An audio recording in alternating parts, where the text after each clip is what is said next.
क्योंकि संविधान की सफलता ने भारत को अपनी विभिन्न भाषाओं, संस्कृतियों और धर्मों में विविधताओं के उपरांत भी विश्व के पटल पर एक सशक्त राष्ट्र के रूप में उभरने का अवसर प्रदान किया है।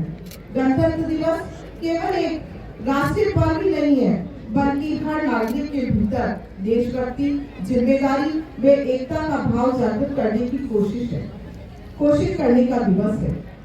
प्रयागराज के महाकुंभ में विश्व के कोने कोने से आए लोगों की सहभागिता ने भारतीय संस्कृति और सभ्यता की एक अलग छाप छोड़ इसे सिद्ध किया है। यह दिन हमारे राष्ट्र की सार्वभौमिकता, स्वतंत्रता, एकता और लोकतांत्रिक मूल्यों का प्रतीक है। हमारे संविधान की सबसे बड़ी ताकत है कि आज देश में हर गण का तंत्र में विश्वास है। इसीलिए हमारे देश में लोकतांत्रिक चुनाव अन्य देशों के लिए एक मार्गदर्शक है और हमारे यहाँ सत्ता का हस्तांतरण एक बेहद ही शांतिपूर्ण तरीके से होता है। लेकिन गणतंत्र दिवस के ये सवाल हमसे अवश्य करता है कि हम संविधान और तंत्र के आदर्शों के प्रति कितना समर्पित है, जिनके लिए हमारे पूर्वजों ने संघर्ष किया। आज जब हम 2025 में कदम रख रहे हैं, तो ये पावन दिवस हमसे सवाल पूछता है, क्या हम उन मूल्यों पर खरे उतरे हैं जो हमारे संविधान में समाहित है? क्या हम भारतीय लोकतंत्र के एक ऐसे सशक्त और समृद्ध राष्ट्र को तब्दील कर पाए हैं? क्या हमारी आर्थिक प्रगति समावेशी है? इसमें कोई दो राय नहीं कि आजादी के पश्चात देश में बहुआयामी आर्थिक प्रगति की है। आज भारत विश्व की सबसे तेज बढ़ती हुई अर्थव्यवस्था है। भारत में आज कृषि में आत्मनिर्भर है और विश्व की पांचवी सबसे बड़ी अर्थव्यवस्था है। साथ ही हमारा देश उन चंद देशों में शुमार है जिनके कदम चांद की सतह तक पहुंच चुके हैं। डिजिटल इंडिया ने विश्व को एक नई राह दिखाई है और यूपीआई भुगतान विश्व में अपने आप में एक अनूठी मिसाल है।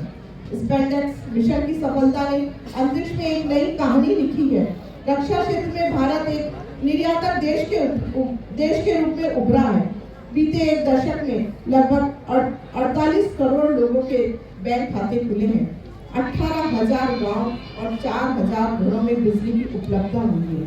गरीबों के लिए 3 करोड़ घरों का निर्माण, 11 करोड़ शौचालय का निर्माण, 9.5 करोड़ गैस कनेक्शन, 55 करोड़ लोगों को आयुष्मान योजना का कवच और 80 करोड़ लोगों को मुफ्त राशन अपने आप में कीर्तिमान है।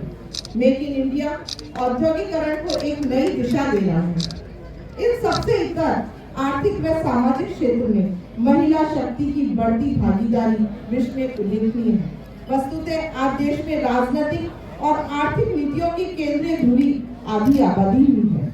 विश्व भर में लोकप्रिय और लोकमान्य छवि के धनी हमारे माननीय प्रधानमंत्री श्री नरेंद्र जी मोदी के मार्गदर्शन और माननीय मुख्यमंत्री श्री भजन लाल जी शर्मा के कुशल नेतृत्व में राजस्थान हर क्षेत्र में विकास और आमजन की कल्याण की दिशा में लगातार उपलब्धियों की ओर अग्रसर है और इस जन कल्याणकारी योजनाओं का लाभ पाकर आमजन राहत का अनुभव करने लगा है। हमारा भारत विविधताओं में एकता की एक मिसाल है, जहाँ हर धर्म, भाषा, जाति और क्षेत्र के लोग एक साथ निवास करते हैं और यही हमारी ताकत है। हमें अपनी विविधताओं को अपनी ताकत बनाकर आगे बढ़ना है। यही हमारी एकजुटता ही है जो हमें हर चुनौती का सामना करने की शक्ति देती है। मैं आज सभी उपस्थित गणों से यह आग्रह करती हूँ कि हम सब मिलकर अपनी ढाणी, अपने गांव, अपने शहर, अपने राज्य और राष्ट्र को नई ऊंचाइयों पर ले जाए। इसके लिए प्रत्येक गण का कर्म ही महत्वपूर्ण होगा। हमें अपने कर्तव्यों का पालन करते हुए भारत को एक आदर्श राष्ट्र बनाने की ओर कदम बढ़ाना है। यही हमारी ओर से गणतंत्र को सच्ची सलामी होगी। मैं उस शौर्य की धरा से अपना वक्तव्य दे रही हूँ जहाँ के लोग भारतीय सेना में अपनी भागीदारी गर्व का विषय समझते हैं। मैं उस अवसर पर उन सभी शहीदों को प्रणाम करती हूँ। शहीद का बेटा भी सेना में शामिल होकर देश सेवा के लिए लालायित रहता है और अपने आप को भाग्यशाली समझता है।